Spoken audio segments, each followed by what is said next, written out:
Hello மக்களே 84வது episode பேர்லாம் எபிசோட்ல இற கட்டுறாங்கன்னா பர்ட்டோ வந்து உனக்கே காப்பாத்தி கூட்டு போய்கிட்டு இருக்கான். பார்த்தா ஆக்டா அனிமல் ஊர் முழுக்க சுத்தி சுத்தி வந்துகிட்டு இருக்கு. பார்த்தா அவர் ஒரு மயங்கி கிடக்காரு. யார்ட்டையும் மாட்டிக்கிட கூடாதுன்னு சொல்லிட்டு வேகமா போய்கிட்டு இருக்காம சடனா பார்த்தா ஏதோ ஒரு காடு மாதிரி இருக்கு. ஏதோ ஒன்று மாதிரி ஆக்டிவேஷன் ஆகுது ரோஸ் கலர்ல. அது நம்ம வந்து நம்மளோட ஏரியா பாயிண்ட்டுக்கு போயிடணும். அப்பனா தான் இங்க இருந்து தப்பிக்க முடியும்னு சொல்லிட்டு வேகமா போய்கிட்டு இருக்காம. பார்த்தா அடுத்த நாள் விடிஞ்சிருச்சு உனக்கி ஒரு வழியா முழிக்காரு. எங்கடா நான் இருக்கேன்னு சொல்லிட்டு பாத்துக்கிட்டு இருக்காரு உனக்கி. தாத்தா ஒரு வழியா நீங்க முழிச்சீங்கன்னு சொல்லிட்டு பர்ட்டோ குதிச்சுட்டு வரான். டே பர்ட்டோ என் வாழ்க்கையை நீ தான் காப்பாத்தின்னு சொல்லிட்டு உனக்கி கேட்டுக்கிட்டு இருக்காரு. ஆமான்னு சொல்றான். அவன் தூக்கிட்டு வந்ததே நான் மறந்துட்டேன் அப்படின்னு சொல்லிட்டு இருக்கான் பர்ட்டோ. நக்கல் பண்றான் அவரை வச்சு. எதுக்கு இந்த மாதிரி வேலையெல்லாம் நீங்க பாத்துக்கிட்டு இருக்கீங்க, எனக்கு ஒண்ணுமே புரியலன்னு சொல்லிட்டு இருக்கான் பர்ட்டோ. டே நான் ஏற்கனவே சொல்லிட்டேன்டா உன்ட்ட, இதை நான் அமைதிக்காண்டி தான் பண்றேன்னு சொல்லிட்டு இருக்காரு உனக்கி. நீங்க சொல்றது எனக்கு ஒண்ணுமே புரியல, நீங்க செஞ்சது வந்து ஆல்ரெடி நிறைய லீவ் சுனபியில வர கொன்றுச்சுன்னு சொல்லிட்டு இருக்கான் பர்ட்டோ. நான் பண்ணது தப்பு தான், என்னைய மன்னிச்சிரு. ஆனா இருந்தாலும் இந்த நிஞ்சாவில் அமைதி நிலை ஒன்னா இந்த மாதிரி சாக்ரிஃபைஸ் எல்லாம் பண்ணியான்னு தெரியும் சொல்லிட்டு இருக்காரு உனக்கி. அவங்கள ப்ரொடெக்ட் பண்றது கட்டி இப்பெல்லாம் பண்ணிக்கிட்டு இருக்கான்னு சொல்லிட்டு இருக்காரு அவரு. எதுக்கு நீங்க ப்ரொடெக்ட் பண்றீங்க, எங்களால முடியாதான்னு சொல்லி கேட்டுக்கிட்டு இருக்கான் பர்ட்டோ. டே நீங்க எல்லாம் ரொம்ப வீக்கா இருக்கீங்கன்னு சொல்றாரு உனக்கி. என்ன பேசுறீங்க, எங்களை பத்தி ஒன்னும் தெரியாம நீங்க இருக்கீங்கன்னு சொல்லிட்டு இருக்காம. எங்க காலகட்டத்துல அங்க வேற மாதிரி இருந்தோம்டா, ஆனா இப்ப அப்படிலாம் இல்லடா, நீங்க ரொம்ப வீக்கா இருக்கீங்கன்னு சொல்லிட்டு இருக்காரு உனக்கி. உன்னை பர்ட்டோ சொல்றான், என்னைய பத்தி நீங்க பேசுறீங்க, நான் ஒட்சுசுக்கி அடிச்சு நொறுக்கணும்னு சொல்லிட்டு இருக்காம. தலக்கணம் முடிச்சுல எதுவும் பேசடா, நான் இது என் சொந்த ரீசனுக்காண்டி தான் பண்ணிக்கிட்டு இருக்கேன், என் மக்கள் நல்லா இருக்கணும்னு சொல்லிட்டு இருக்காரு உனக்கி. இப்போ உனக்கு சொன்னாலும் புரியாதுன்னு சொல்லிட்டு இருக்காரு அவரு. இங்கே நீங்க கடங்க, நான் என் ஃப்ரெண்ட்ஸை பார்க்க போறேன்னு சொல்லிட்டு பர்ட்டோ அங்க இருந்து கிளம்புறான். உன்னால முடியாதுன்னு சொல்றாரு அவரு. இந்த இடத்துல இருந்து உன்னால போக முடியும்னு சொல்லிட்டு இருக்காரு அவரு. என்னதான் நீங்க பேசுறீங்கன்னு சொல்லிட்டு பர்ட்டோ கேட்டுக்கிட்டு இருக்கான். இந்த இடம் பேரு ஜான்சு பிளைன்ஸ் சொல்லிட்டு இருக்காரு அவரு. இது வந்து ஒரு பவர்ஃபுல் பேரியருக்குள்ள வந்து நம்ம மாட்டிக்கிட்டோம். ஒரு தடவை நம்ம உள்ள வந்துட்டோம்னா ஈஸியா வெளியே போக முடியும்னு சொல்லிட்டு இருக்காரு அவரு. இங்க இருந்து உங்களை போக கூட, நான் உங்களை இங்க இருந்து விட்டுட்டு போக கூடாதுன்னு சொல்லிட்டு தான் இப்பெல்லாம் பேசின்னு சொல்லிட்டு பர்ட்டோ கேட்டுக்கிட்டு இருக்கான். நான் பொய் சொல்லணும்னு சொல்றாரு அவரு. உங்களால நம்ப மாட்டேன்னு சொல்றான் பர்ட்டோ. போறான்னு சொல்லிட்டு அங்க இருந்து போயிட்டே இருக்கான். சரி நீ போயிட்டு வான்னு சொல்றாரு அவரும். பர்ட்டோ போக போக பார்க்காம பார்த்தா போகவே முடியல. ஓடி போயிட்டு களைச்சு வந்து அவர் பக்கத்திலே வந்து விழுந்துட்டான். அவன் இருந்து போயிடலாம் நினைச்சேன், ஏன் போக முடியும்னு சொல்லிட்டு கேட்டுக்கிட்டு இருக்காங்க. இந்த சான்சு பிளைன் இடம் வந்து ஹிடன் ஸ்டோன்ல உள்ள ட்ரைனிங் கிரவுண்ட் ஏரியான்னு சொல்லிட்டு இருக்காரு அவரு. இடத்துல இருந்து நம்ம வெளியே போனோம், மனசுல உள்ள கல்லை கண்டுபிடிச்சா மட்டும் தான் முடியும்னு சொல்லிட்டு இருக்காரு அவரு. என்னது மனசு கல்லான்னு சொல்லிட்டு முடிச்சுட்டு இருக்கான். அந்த கல் அப்படி எங்க தான் இருக்கும் அப்படின்னு சொல்லிட்டு ஒரு கல்லை எடுத்து காமிச்சிட்டு இருக்கான். இதுவா ஹார்ட் ஸ்டோன் சொல்லிட்டு கேட்டுக்கிட்டு இருக்காங்க. டேய் உனக்கு சொன்னாலும் புரியாது சொல்லிட்டு இருக்காரு உனக்கி. அந்த மனசு கல்லு வந்து அவ்வளவு சீக்கிரத்துல யார் கண்ணுக்கு தெரியாடா, நம்மளே புரிஞ்சதுக்கு அப்புறம் தான்டா அது உனக்கு கண்ணுக்கு தெரியும் சொல்லிட்டு இருக்காரு அவரு. அதுக்கு வேற உன்னால அதை கண்டுபிடிக்க முடியாது சொல்லிட்டு இருக்காரு அவரு. அப்படியே சொல்லிட்டு தலை தொங்கி நின்றுட்டு இருக்காங்க. சரி என்னோட ஷேடக்லான் ஜுட்ஸோ போட்டு நான் யாருன்னு காட்டப்பறம் சொல்லிட்டு இருக்கான். சடனா ஷேடக்லான் ஜுட்ஸோ போடுறதா பார்த்தா ஒர்க் ஆக மாட்டுக்கு. உடனே அவர் சொல்றாரு, இந்த பேரியருக்குள்ள ஷேடக்லான் ஜுட்ஸும் ஒர்க் ஆகும் சொல்றாரு. என்னது ஜுட்ஸு ஒர்க் ஆகும் சொல்லிட்டு மிரண்டான் அவன். ஜுட்ஸு ஒர்க் ஆகும் சொல்லிட்டு டென்ஷன்ல கத்திக்கிட்டு இருக்கான் அவர்கிட்ட. கல்ல அவ்வளவு ரொம்ப முக்கியமான சொல்லி கேட்டுக்கிட்டு இருக்காம. பாக்குற விஷயத்துல பார்த்தா அதெல்லாம் முக்கியம் தான் சொல்லிட்டு இருக்காரு அவரு. அந்த கல்லுக்கு அவ்வளவு விலையான்னு சொல்லி கேட்டுக்கிட்டு இருக்காம. அந்த கல்லுக்கு அவ்வளவு விலை கிடையாது, அந்த கல்லை பாக்குறீல அப்பந்தானே அந்த பத்தி உனக்கு எல்லாமே புரியும் சொல்லிட்டு இருக்காரு. எப்ப பார்த்தாலும் ஒரு மாதிரி புரியாத மாதிரி பேசுறதே உங்க வேலையா போச்சு சொல்லிட்டு இருக்கான் பர்ட்டோ. ஊர்ல உள்ள சின்ன பசங்களும் இந்த மாதிரி தான் பேசுறாங்க, அவங்களுக்கு பழைய மாதிரி ட்ரெடிஷனை பத்தில ஒண்ணு தெரிய மாட்டேங்குன்னு சொல்லிட்டு இருக்காரு அவரு. காலத்து மக்களுக்கு வந்து மனசு கல்லை பத்தி தேடுறதுக்கு ஆசையே இல்லைன்னு சொல்லிட்டு இருக்காரு. நீங்க என்னதான் பேசுறீங்க எனக்கு இது வரைக்கும் ஒண்ணுமே புரியலன்னு சொல்றான் பர்ட்டோ. ரெண்டு பேரும் உள்ள மாட்டிக்கிட்டோம், வெளியே வேற போக முடியலன்னு சொல்லிட்டு இருக்காரு உனக்கு. எதுக்கு நீங்க கிவ் அப் பண்றீங்க, இதெல்லாம் அக்செப்ட் பண்றாதீங்கன்னு சொல்லிட்டு கத்திக்கிட்டு இருக்கான் ஒரு பக்கம். இதாண்டா ரியாலிட்டி, நம்ம இங்க இருந்து எப்படி வெளியே போலாம்னு சொல்லிட்டு யோசிப்போம், அது வரைக்கும் இங்க சர்வே பண்ணுவோம்னு சொல்லிட்டு இருக்காரு அவரு. அதுக்கடுத்து பர்ட்டோ மிரண்டுட்டான். அதுக்கப்புறம் அடுத்து என்ன கட்டுறாங்க, திரும்பி லார்ட் கூவை தான் கட்டுறாங்க. மாஸ்டர் வந்து கண்டுபிடிச்சா சொல்லிட்டு கூ கட்டுக்கிட்டு இருக்கான். இன்னும் கண்டுபிடிக்கல. ஆக்டா வர ஏகப்பட்ட இடத்துல திசையில வந்து சுத்திக்கிட்டு தான் இருக்கு, இன்னும் கண்டுபிடிக்காம தான் இருக்குன்னு சொல்லிட்டு இருக்கான் கோகுயா. ஏகப்பட்ட ஆக்டா வந்து அசைன் பண்ணுங்க, சர்ச் பண்ண சொல்லுங்கன்னு சொல்லிட்டு இருக்கான் லார்ட் கூ. ஆல்ரெடி வில்லேஜர்ஸ்க்கு எல்லாம் கொஞ்சம் கொஞ்சமா தெரிய ஆரம்பிச்சிருச்சு, இன்னும் வந்து இறக்கணும்னா ஏகப்பட்ட பிரச்சனை வந்துடும் சொல்லிட்டு இருக்கான் கோகுயா. இது கேட்டா கவலைப்படுறீங்க, கிராராவை இறக்குங்கடா, அவ வந்து கெஞ்சிட்சு போட்டு எல்லாத்தையும் லாக் பண்ணிடுவான்னு சொல்லிட்டு இருக்கான் கூ. சார் சில விஷயத்தை மறைக்கலாம், சில விஷயத்தை மறைக்க முடியாது சொல்லிட்டு இருக்கான் கோகியா பக்கத்துல உள்ளவன். இப்ப என்னதாண்டா பண்ண சொல்லிட்டு மாஸ்டர் கேட்டுக்கிட்டு இருக்கான். என்ன பண்ணலாமா, எல்லாத்தையும் கொண்டுலாம்னு சொல்லிட்டு இருக்கான் அவன். என்னது கொல்ல போறியா, நம்ம மாஸ்டர் வந்து ஹியூமன்ஸ் வந்து தொடக்கூடாதுன்னு இருக்காரு, தேவையில்லாத வேலையெல்லாம் பார்க்காதீங்கன்னு சொல்லிட்டு இருக்காரு கூ. வந்து நாங்க லீட் பண்றோம், எங்களுக்கு நீங்க பெர்மிஷன் மட்டும் கொடுங்க சொல்லிட்டு இருக்கான் கோகியா. அதெல்லாம் முடியாதுன்னு சொல்லிட்டு இருக்கான். மாஸ்டர் பிளானோட இம்பார்ட்டன்டான விஷயம்டா இது, எல்லாத்தையும் நீங்க உடைச்சிடாதீங்க, ஆக்டாவை நம்ம இன்க்ரீஸ் பண்ணுவோம், அதுக்கப்புறம் அவர் சொல்றது படி நம்ம கேட்போம்னு சொல்லிட்டு இருக்கான் கூ. கரெக்டா மட்டும் தான் கையாளன்னு சொல்லிட்டு இருக்கான். உடனே அவனும் ஓகேன்னு சொல்றாங்க. அதுக்கப்புறம் வந்து அடுத்த சீனை காட்டுறாங்க. பார்த்தா மீட்ஸ்கி வந்து கிராரா அவரும் கூட்டு போயிருக்கா. பார்த்தா ஏகப்பட்டானது திருடி கலெக்ட் பண்ணி வச்சிருக்கா, அதெல்லாம் காமிச்சிட்டு இருக்காவா. இதெல்லாம் என்னோட கலெக்ஷன் சொல்லிட்டு இருக்காவா. அப்படியான்னு சொல்லி கேட்டுக்கிட்டு இருக்கான். ஆமா நீ ஹியூமன்ஸ் கூட தானடா வாழ்ந்த, இதை பத்தி உனக்கு தெரியாதுன்னு சொல்லி கேட்டுக்கிட்டு இருக்காவா. என் கூட இருக்கணும் எவனும் திருட மாட்டானுன்னு சொல்றான் மீட்ஸ். பேசிட்டு இருக்காங்க. பார்த்தா செக்கையா வந்து நின்னுட்டு இருக்கான். என்னடா பண்ற மீட்ஸ் சொல்லி கேட்டுக்கிட்டு இருக்காங்க. வேற அவ பொருளை காட்டுறாடா, வேற ஒண்ணுன்னு சொல்லிட்டு உடனே ஃப்ரெண்ட்ஸ் மாதிரி பேச ஆரம்பிச்சிட்டாங்க. என்ன பார்த்தா கிராராவும் கூட உள்ளவனுக்கு சண்டை வந்துருச்சு, மாத்தி பேசிட்டு இருக்காங்க.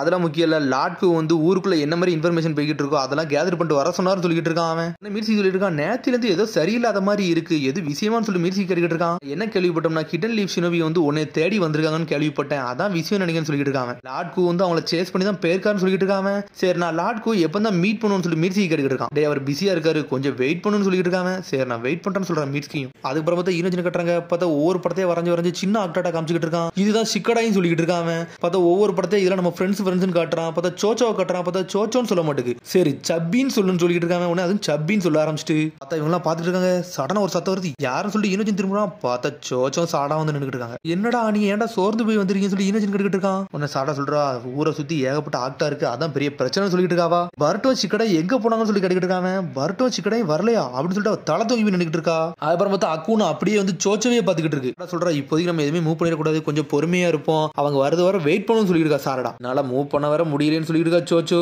பார்த்தா அக்கூன்னு சுத்திக்கிட்டு வருது. பர்ட்டோ கட்டுறாங்க. பார்த்தா எனக்கு வயிறு பசிக்குன்னு சொல்லிட்டு ஒரு மாதிரி படுத்து கிடக்காம இப்படியே போச்சுன்னா நான் செத்துறோன்னு சொல்லி கடந்துகிட்டு இருக்கான். தண்ணி தாகடுக்கு சொல்லி கத்திக்கிட்டு இருக்காம. சடனா பார்த்தா உனக்கு வந்து தண்ணியை தூக்கி மூஞ்சில ஊத்துறாரு. இப்படியே போச்சுன்னா உன்னால இங்க சர்வே எல்லாம் பண்ண முடியாது, அதுக்கேற்ற வேலையெல்லாம் நம்ம பாப்போம்னு சொல்லிட்டு இருக்காரு. உனக்கு பார்த்தா அவர் நெருப்புல வந்து எதோ சுட்டுக்கிட்டு இருக்காரு. சடனா பார்த்தா அவனுக்கு அவர் தண்ணியை கொடுக்காரு. தண்ணியை குடிச்சு என்ஜாய் பண்றான். என் வாழ்க்கையே காப்பாத்திட்டீங்க, நீங்க தண்ணி தந்துட்டீங்கன்னு சொல்லிட்டு இருக்கான் பர்ட்டோ. பார்த்தா அவர் எதையோ சுட்டுக்கிட்டு இருக்காரு. உனக்கு சாப்பாடு வேணுமான்னு கேட்காரு. என்னன்னு சொல்லிட்டு சந்தோஷம் வாங்கி சாப்பிட போறான். பார்த்தா அது ஒரு பூச்சி. இது டே நல்ல புரோட்டீன்டா, இதை சாப்பிடுன்னு சொல்றாரு. இதெல்லாமா சாப்பிடணும்னு சொல்லிட்டு முழிச்சுக்கிட்டு இருக்கான். இதெல்லாம் எனக்கு வேண்டான்னு சொல்றான். சாப்பிடலாம் நீ செத்து போயின்னு சொல்றாரு. உன்னை வாங்கி சாப்பிட்றான். சாப்பிட்டு பார்த்து மிரண்டுட்டான். நல்லா தான் இருக்கு அப்படின்னு சொல்றான். அதைத்தானடா சொன்னு சொல்லிட்டு இருக்காரு. உனக்கு ஆமா சாப்பாடு தண்ணி எதுக்கு தாரின்னு சொல்லி கேட்டுக்கிட்டு இருக்காங்க. ஏன்னா என் வாழ்க்கையை காப்பாத்திருக்கல, அதனால தான்டா தந்தன்னு சொல்லிட்டு இருக்காரு. உனக்கு எல்லாரும் இருக்கீங்கன்னு சொல்லிட்டு இருக்கான் பர்ட்டோ ஒரு பக்கம். எனக்கு நீ ஒரு கை மட்டும் கூட்டுறான், நம்ம இப்போதைக்கு சாப்பிட்டு உயிர் வாழ்ந்துகிட்டு இருப்போம், அதுக்கப்புறம் இங்க இருந்து எப்படி தப்பிக்கலாம்னு சொல்லி யோசிப்போம்னு சொல்லிட்டு இருக்காரு அவரு. பார்த்தா அங்க எப்படி சர்வே பண்ணணுமா எல்லா வேலையும் பார்க்க ஆரம்பிச்சாங்க அவங்க. பார்த்தா பர்ட்டோ ஒவ்வொரு இடத்தையும் தேடி எடுத்துக்கிட்டு இருக்கான் ஒவ்வொன்னையும். எது எது நல்லது எது எது கெட்டதுன்னு சொல்லிட்டு இருக்காரு அவரு. பார்த்தா பூச்சி ஈச்சி தண்ணி இனிலாம் மெத்தி என்ஜாய் பண்ண ஆரம்பிச்சாங்க அவங்க. ஏகப்பட்டதை சமைச்சு சாப்பிட ஆரம்பிச்சாங்க அவங்க. சொல்லிட்டு இருக்கான், நாளைக்கு சாப்பிடுறதுக்காண்டி ஏகப்பட்ட நம்ம சேர்த்து வர வச்சாச்சுன்னு சொல்லிட்டு இருக்காங்க. உனக்கு கேட்டுக்கிட்டு இந்த மாதிரி சாப்பாடு சேகரிக்கலாம் உனக்கு எதுவுமே சொல்லி கொடுக்கல, எது ட்ரைனிங் கொடுக்கலன்னு சொல்லி கேட்டுக்கிட்டு இருக்காரு. இந்த மாதிரி விஷயம்லாம் புக்ல போட்டுக்கான்னு சொல்றான் பர்ட்டோ. உனக்கு மட்டும் தெளிவான கண்கள் இருந்துச்சுன்னு வச்சுக்கோ, இதெல்லாம் உன்னால ஈஸியா பார்க்க முடியும் சொல்லிட்டு இருக்காரு. இன்செக்ட் வந்து எது எது நல்ல இன்செக்ட் எது எது கெட்ட இன்செக்ட் இருந்துச்சுன்னா அதையும் உன்னால சாப்பிட முடியும் சொல்றாரு அவர். சொன்னோம்லடா இப்போ வந்து குழந்தைங்க எல்லாருமே வந்து புக்கை படிச்சு தாண்டா கத்துக்கிட்டாங்க, ஆனா உலகத்தை படிச்சு தாண்டா முதல்ல கத்துக்கணும்னு சொல்லிட்டு இருக்காரு. உனக்கு வர கொஞ்சம் கொஞ்சமா கத்துக்கிட ஆரம்பிச்சு அது வரைக்கும் சந்தோஷம் சொல்லிட்டு இருக்காரு. ஆனா அதெல்லாம் சாப்பிட்டு ரெண்டு பேருமே என்ஜாய் பண்ணி பேசிக்கிட்டே இருக்காங்க. பார்த்தா ராத்திரியே ஆயிருச்சு. என்னோட சின்ன வயசு காலத்துல அப்படின்னு சொல்லிட்டு பேச ஆரம்பிக்காரு. உங்களுக்கு வந்து எல்லாமே கிடைச்சிருச்சுடா, ஆனா எங்களுக்கு அப்படிலாம் கிடையாடா, நாங்க ஸ்ட்ராங்கா இருந்தா மட்டும் தான்டா எங்க உயிரோடய வாழ முடியும் சொல்லிட்டு இருக்காரு. உனக்கு காலகட்டத்துல வந்து வார் அது மட்டும் தான்டா இருக்கும், வேற எதுவுமே இருக்கான்னு சொல்லிட்டு இருக்காரு அவரு. ஏகப்பட்ட வில்லேஜுக்குள்ள எங்களுக்குள்ள சண்டை நடந்துகிட்டே இருக்கும், நாங்க சர்வே பண்ணா நாங்க சண்டை பண்ணுண்டா அப்படின்னு சொல்றாரு அவர்.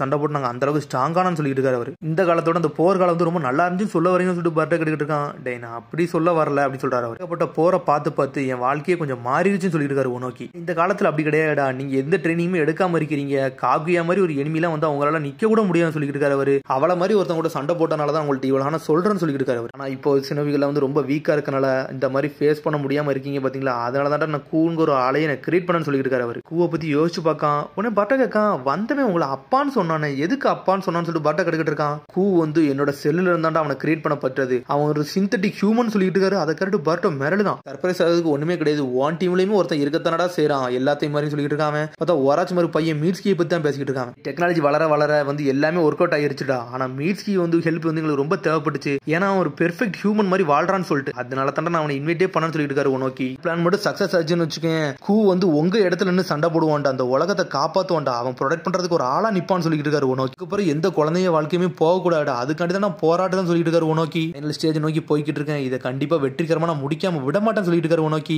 என்னோட பிளான் நிறைவேற போகுதுன்னு சொல்றாரு. உடனே பர்ட்டோ அதை கட்டு தலை தொங்க போடுதான். அதுக்கப்புறம் அடுத்த சீனா கட்டுறாங்க. பார்த்தா மீட்ஸ்கி ஒரு வழியா லார்ட் கூ மீட் பண்ண வந்துட்டான். லார்ட் கூன்னு ஆரம்பிக்கான், எந்த இன்ட்ரோடக்ஷன் வேண்டாம், ஸ்ட்ரெயிட்டா பேருன்னு சொல்லிட்டு இருக்கான். கூ நாங்க ஃபுல்லா எக்ஸாமினேஷன் பண்ணிட்டோம், உன்னோட பாடி நல்லா தெளிவா இருக்கு, அதனால உன்னோட ஹெல்ப் எங்களுக்கு தேவைன்னு சொல்லிட்டு இருக்காங்க. உடம்புல தான் கர்ஸ் மார்க் போட்டிருக்குன்னு சொல்லிட்டு இருக்காங்க. ஆமாடா அது ஓல்டர் கர்ஸ் மார்க்னு சொல்றான். கூ எப்படி கிரியேட் பண்ண எங்களுக்கு தெரியல, ஆனா அனாலிசிஸ் பண்ணிக்கிட்டே இருக்கும், அதை நாங்களுக்கு கண்டிப்பா கிரியேட் பண்ணுவோம்னு சொல்லிட்டு இருக்காங்க. எங்களால முடியும்னு சொல்றான். கூ நான் இதுக்காண்டி மட்டும் வரல, இன்னொரு விஷயத்துக்காண்டி வந்தேன்னு சொல்லியிருக்கான் மீட்ஸ்கி. என்னோட விருப்பத்தை என்ன நான் கண்டுபிடிக்க தான் வந்தேன், அது ஒளிஞ்சு இருக்குன்னு சொல்லிட்டு இருக்கான். என்ன சொல்ல வரேன்னு சொல்லிட்டு கூ கட்டுக்கிட்டு இருக்கான். ஆமா நீயும் நானும் மனிதர்களால தான் கிரியேட் பண்ணப்பட்டிருக்கோம், அதனால நீ என்ன மாதிரி யோசிக்கிறேன்னு உன்கிட்ட கேட்க வந்தேன்னு சொல்லிட்டு இருக்காங்க. கேள்விக்கு வந்து நான் உன்ட்ட பதில் சொல்றதோட ஒன்னே ஒருத்தன் கிரியேட் பண்ணாமல அவன்கிட்ட கேட்டாலே தெரியுமாடான்னு சொல்லிட்டு இருக்காங்க. பத்தில நீ எதுக்குள்ள யோசிக்கன்னு சொல்லி கேட்டுக்கிட்டு இருக்கான். அவன்கிட்ட எனக்கு என்னன்னு தெரியல, எனக்கு பதில் மட்டும் தெரியும் சொல்றான் மீட்ஸ். மனிதர்கள்லாம் ஒரு காலகட்டம் மாற அவனுங்களா ஒரு மெச்சூர் ஆவானுங்க, ஆனா நம்ம அப்படி கிடையாது சொல்லிட்டு இருக்காங்க. நம்மளோட வேலைகள் வந்து அன்யூஷுவல் ஆயிரும் சொல்லிட்டு இருக்கான். அப்பனா என்னோட வாழ்க்கையை கொஞ்சம் கொஞ்சமா மெச்சூர் ஆயிட்டு வருதான்னு சொல்லி கேட்டுக்கிட்டு இருக்கான் மீட்ஸ்கி. உன்னோட ப்ரோக்ராமிங்லாம் கொஞ்சம் மாறுது போலுக்குன்னு சொல்லிட்டு இருக்கான். கூ அதை கட்டு மீட்ஸ்கி மிரளுதான். என்னோட மாஸ்டர் வந்து தெளிவா ஒரு பர்பஸை நோக்கி போய்கிட்டு இருக்காரு, அதை நோக்கி தாண்டா நானும் போறேன்னு சொல்லிட்டு இருக்காங்க. ஒரு எம்டி வெசல் தேவைப்பட்டுச்சு, அந்த வெசலே நான் தான் சொல்லிட்டு இருக்கான். இந்த உடம்பு வந்து என்னோட மாஸ்டர் எனக்கு தந்தது, அவருக்கு ஏத்தபடி நான் வாழ போறேன்னு சொல்லிட்டு இருக்கான். நீனும் ஒரு வெசல் தான்டா, நீ வெறும் சூக்கி, அதான் மீட்ஸ்கின்னு சொல்லிட்டு இருக்கான். நீயும் நானும் ஒரே ஆளுன்னு சொல்லிட்டு இருக்கான். இந்த வெசல்ல உன்னை வாழ்றதுக்கு வந்து நீ சாட்டிஸ்ஃபை இல்லாம வாழ்ந்துகிட்டு இருக்கேன்னு சொல்லிட்டு கூ கடிக்கிட்டு இருக்கான். பார்த்தா அவனை லைட்டா அப்படியே பிரெயின் வாஷ் பண்ணிக்கிட்டு இருக்கான். அப்புறம் பார்த்தா அரிசினா கட்டுறாங்க. கோக்கியோ ஃப்ரெண்டு உட்காந்துருக்கான். கோக்கியோ ஃப்ரெண்ட் வந்து ஒரு புக் படிச்சுக்கிட்டு இருக்கான். பார்த்தா வந்து மனிதர்களை பத்தி படிக்க வேண்டிய புக் அது. மனிதர்கள் என்ன மாதிரி ஆட்டிடியூட்லாம் வச்சிருக்காங்க அதை பத்தி தான்டா படிச்சுக்கிட்டு இருக்கேன்னு சொல்லிட்டு இருக்காங்க. டேய் இதெல்லாம் பத்தி படிச்சு ஒன்னும் செய்ய போறதில்லடா. டேய் எவன் ஸ்ட்ராங்கா இருக்கானோ அவன் தான்டா ஜெயிக்க போறான்னு சொல்லிட்டு இருக்கான் கோக்கியா. ஈக்குவலுக்குலாம் வந்து இந்த ஹியூமன்ஸ்லாம் வர வாய்ப்பே கிடையாதுன்னு சொல்லிட்டு இருக்கான் கோக்கியா. சரிடா அந்த மீட்ஸ் கிங்னு சொல்லிட்டு ஒரு சத்தம் வருது. பார்த்தா கிராரா வந்து நின்னுக்கிட்டு இருக்கா. பார்த்தா மனிதர்கள் கொடை யூஸ் பண்ணுவாங்கல்ல அந்த மாதிரி அழகான கொடையெல்லாம் வாங்கி வந்து நின்னுக்கிட்டு இருக்கா. பார்த்தா கிராரா வந்து நின்னுக்கிட்டு இருக்கா. சடன் இந்த ஹியூமன் புக்கை பத்தி ஒருத்த படிச்சிருந்தோம்ல அவனுக்கு இவளுக்கு சண்டை வந்துருச்சு. பார்த்தா மாத்தி சண்டை போட்டுறாங்க. உன கோக்கியா சொல்றான் டே ஒரு மனிதர்களுக்காண்டி நீங்க ஏன்டா சண்டை போட்டு திருந்தீங்கன்னு சொல்லிட்டு தேவையில்லாத டைம் வேஸ்ட் பண்ணாதீங்கன்னு சொல்லிட்டு இருக்கான். பார்த்தா செக்கையா வந்துட்டான். அந்த செக்கையா சொல்றான் என்னமோ ஹியூமன்ஸை பத்தி பேசிக்கிட்டு இருந்தீங்களே அந்த ஹியூமன்ஸை பத்தி எனக்கு தெரியாது எதுவுமே கிடையாது சொல்லிட்டு இருக்காங்க. அதை பத்தி தெளிவா தெரிஞ்சவன் நான் சொல்றான். பார்த்தா அவனை மதிக்கவே மாட்டாங்க. உடனே ஸ்ட்ரெயிட்டா செக்கையா வந்து கோகோட்ட வரான். கோகோ நீ ஹியூமன்ஸை பத்தி தானே படிக்க அந்த புக்கை ஏன்டா அது எனக்கு தான் நல்லா உதவும் சொல்லிட்டு இருக்கான். சடனா அந்த புக்கை தூக்கி அவன்கிட்ட கொடுத்துக்கிட்டு இருக்கான். சடனா பார்த்தா கோக்குலாம் கை வலிக்க ஆரம்பிச்சிருச்சு. என்னன்னு சொல்லிட்டு கெட்ட அவுத்து பார்க்கான். பார்த்தா கை கீழ ஆரம்பிச்சிருச்சு. என்னடா நடக்குன்னு சொல்லிட்டு பார்த்துட்டு இருக்காங்க. கிராரா ஹெல்ப் பண்ணுன்னு சொல்லிட்டு திரும்புறான். பார்த்தா கிராரா அப்படி உடைய ஆரம்பிச்சிட்டா. என்னடா நடக்குன்னு சொல்லிட்டு யாருக்குமே ஒண்ணுமே புரியல. திரும்பியும் பர்ட்டும் உனக்கும் கட்டுறாங்க. உனக்கு படுத்து தூங்கிட்டே செஞ்சுட்டாரு. பர்ட்டும் அப்படியே உட்காந்துருக்கான். அதோட எபிசோட் முடியுது. அதுக்கடுத்த எபிசோட சந்திப்போம். மறந்து சப்ஸ்கிரைப் பண்ணுங்க, ஷேர் பண்ணுங்க, கமெண்ட் பண்ணுங்க, பெல் பட்டன் மறந்துங்க. See you, bye.